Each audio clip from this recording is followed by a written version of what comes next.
मनीष कश्यप और पीएमसीएच से जुड़ी हुई अभी की दो बहुत बड़ी खबरें आ रही है और बताया जा रहा है कि मनीष कश्यप ने मारपीट के 10 दिनों के बाद आखिरकार प्राथमिकी दर्ज करा दी है।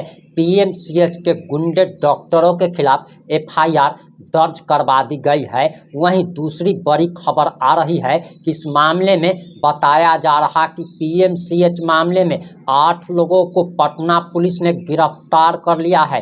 कांग्रेस नेताओं का भी बड़ा बयान सामने आ गया है और सबसे बड़ी बात आप ये जानना चाहते होंगे कि मनीष कश्यप ने जो एफआईआर दर्ज करवाई है आखिर उसमें किस किस का नाम है, क्या क्या विवरण दिया गया है, तो वो तमाम बात इस बात से 8 मिनट की रिपोर्ट में हम आपको बताने जा रहे हैं।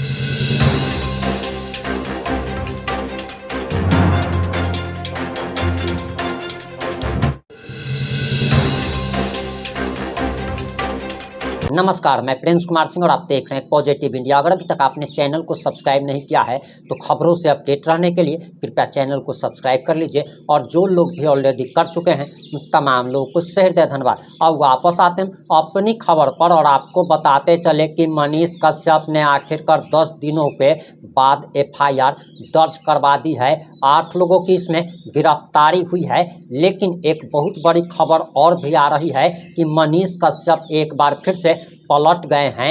आखिर पूरी कहानी क्या है, तो सबसे पहले मीडिया रिपोर्ट्स के अनुसार जो जानकारी आ रही जरा वो जान लीजिए और आपको बताते चले कि दरअसल इसमें साफ तौर पर कहा गया है कि डॉक्टरों ने मनीष कश्यप को बुरी तरीके से पीटा था और कमरे में 3 घंटे तक बंधक बनाकर रखा था। उनके मोबाइल को भी छीन लिया गया था, सादा कागज पर दस्तखत भी करवाया गया था। दोनों पक्ष में से किसी ने अब तक मामला दर्ज नहीं करवाया था, लेकिन मनीष कश्यप ने मामला दर्ज करवाया है और एफआईआर दर्ज होने के बाद पीएमसीएच के तरफ से भी बयान आ गया है। हम वो भी आपको आगे बताने वाले हैं, यानी कि आज की रिपोर्ट काफ़ी महत्वपूर्ण और ख़ास होने वाली है। आपको बताते चले कि मनीष कश्यप के नज़दीकी सहयोगी मोहन तिवारी ने पटना मेडिकल कॉलेज हॉस्पिटल में यूट्यूबर के साथ मारपीट को लेकर पीरबहोर थाने में, पटना का पीरबहोर थाना जो कि पीएमसीएच से सटा हुआ है,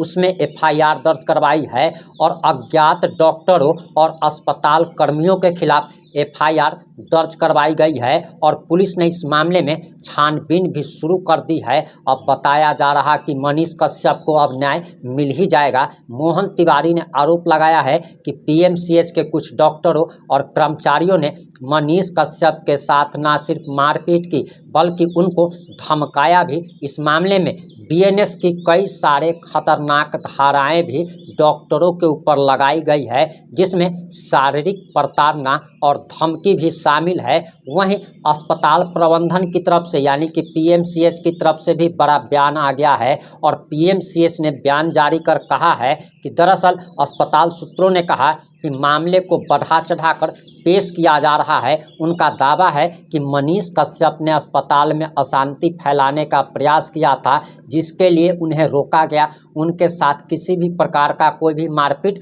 नहीं किया गया है, लेकिन इस मामले में पुलिस का भी बयान आ गया है। हम वो भी आपको आगे बताएंगे। इधर केस दर्ज होने के बाद पुलिस ने मामले की जांच शुरू कर दी है और थाना प्रभारी अब्दुल हलीम ने बताया कि जल्द ही पटना मेडिकल कॉलेज हॉस्पिटल के सीसीटीवी फुटेज की जांच की जाएगी और संबंधित डॉक्टरों और कर्मचारियों से पूछताछ की जाएगी। उन्होंने कहा कि अगर आरोप सही पाए गए तो आरोपियों के खिलाफ बीएनएस की खतरनाक धाराओं के तहत कार्रवाई की जाएगी, गिरफ्तारी भी होगी और हो सकता है तो गुंडे डॉक्टरों को जेल भी जाना पड़े। वहीं अब्दुल हलीम ने बताया कि मनीष कश्यप के करीबी मोहन तिवारी के द्वारा लिखित शिकायत दी गई है। इस मामले को लेकर एफआईआर दर्ज कर लिया गया है। हालांकि 4 दिन पहले ही शिकायत की गई थी, लेकिन मामला आज दर्ज किया गया है और मामले की जांच की जा रही है। वहीं अब इसमें एक नया मोड़ आ गया है।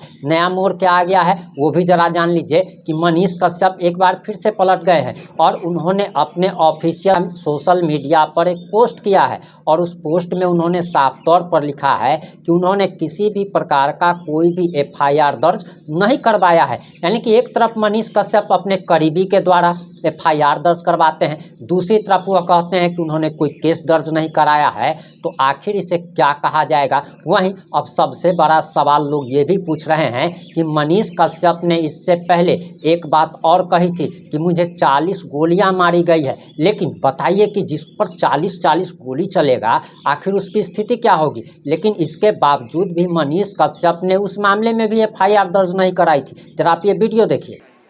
आज से पहले मैंने एक बात नहीं बताया था, आज पहली बार मैं बता रहा हूं आप लोगों से। पहली बार अयोध्या राम मंदिर निर्माण के बाद मैं बिहार आया था एक कार्यक्रम में। महाराज जी ने बोला कि भगवान जो चाहेंगे वही होगा, भगवान जिस रास्ते पे आपको भेजेंगे वही होगा। और मैं राम मंदिर निर्माण के बाद आ रहा था बिहार, तो मेरे ऊपर 40 गोली चलाई गई, 40 गोली चलाई गई।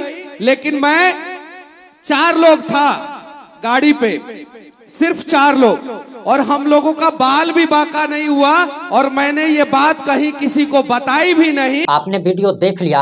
अब इस मामले में भी वे कह रहे हैं, तो जरा बताइए कि भारत में रहकर आप दूसरों के साथ अन्याय होता है तो आप कहते हैं कि पुलिस के पास जाइए, एफआईआर दर्ज करवाइए, और आपके साथ अगर मारपीट अगर हुई है और ये घटना अगर हकीकत में हुई है, बहुत सारे लोग नौटंकी बता रहे हैं और लोग कह रहे हैं कि ये नौटंकी कर रहा है इसलिए एफआईआर दर्ज नहीं करवा रहा था, क्योंकि एफआईआर दर्ज करवाने से सच्चाई सामने आ जाती कि मनीष कश्यप ने नौटंकी की है, उसके साथ मारपीट नहीं हुई है। तो आखिर मनीष कश्यप के साथ अगर जुल्म हुआ है तो उनको एफआईआर दर्ज करवाना चाहिए। आखिर वो झूठ क्यों बोल रहे हैं, ये बात समझ से परे है। और एक चीज़ और जान लीजिए, किसी के साथ भी कुछ भी गलत होता है तो उसे थाने में ज़रूर जाना चाहिए। आखिर पुलिस थाना क्यों बना हुआ है, लेकिन मनीष कश्यप आखिर किससे डर रहे हैं, आखिर किस डर से मनीष कश्यप ने यह बयान दिया, ये भी बड़ा सवाल है। वहीं आपको बताते चले कि कांग्रेस के 8 नेताओं को गिरफ्तार कर लिया गया है। आप जरा ये बयान सुनिए। जो